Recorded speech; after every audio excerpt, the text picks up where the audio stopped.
SBM Live, subscribe, we speaking boxing. SBM Live, subscribe, we speaking boxing. SBM Live, subscribe, we speaking boxing. Kenneth, yo, let's be speaking boxing.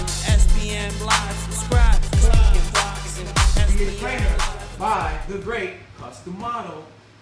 And that whole story about why he left Custom Models camp is all in the Mike Tyson story. But he learned from the best.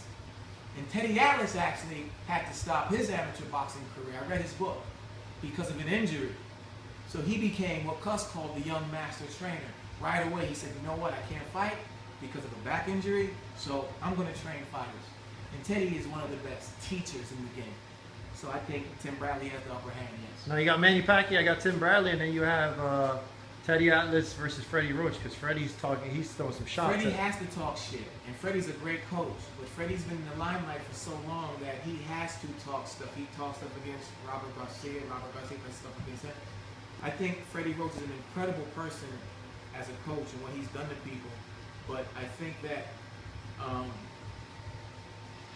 star power doesn't shine for so long in boxing. It kind of just hangs out at a certain level. And unless your fighters are winning one after the other, it's like a musician who's only as good as his last hit. Freddie needs Pacquiao to win decisively because that last fight made Freddie look bad also. It means that they didn't out-strategize Mayweather. And anybody who really knows boxing on a scientific level knew what was going to happen.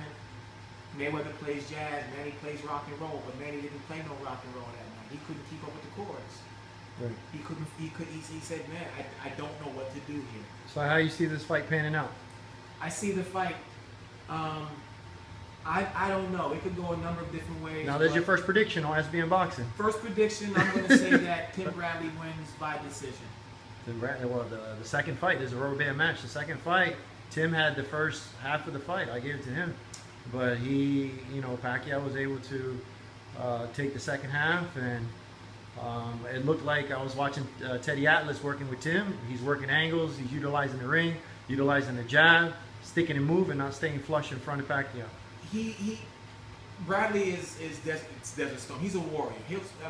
That fight that he had with Provodnikov, if that didn't, and that was an emotional fight. He talked about it, how, the first fight with Pacquiao had him all messed up because no one believed that he won. And a lot of fights are controversial. When a fighter goes into a ring and he wins a controversial match and everybody hates him, especially casual fans, it destroys his emotions. Okay? And a fighter is a hard guy with fists, but he's a human being. He's got a family. He's invested his whole life in his past, and he's sacrificed so many things to be where he's at.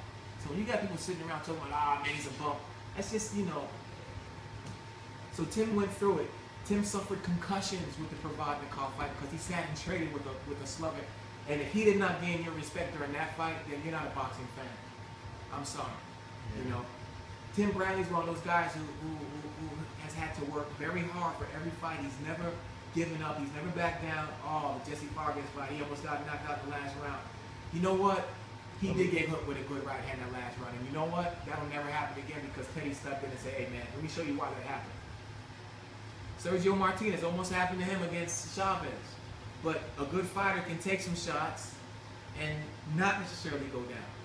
I don't think Tim was going to get knocked out in those last 15 seconds, regardless of what the ref did, because Tim Bradley's conditioning his knees buckled. So what? I think he would have continued, got on his feet, finished the round without the faux pas of the ref, and still won.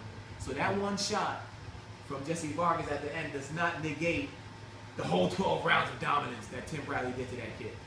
It just doesn't.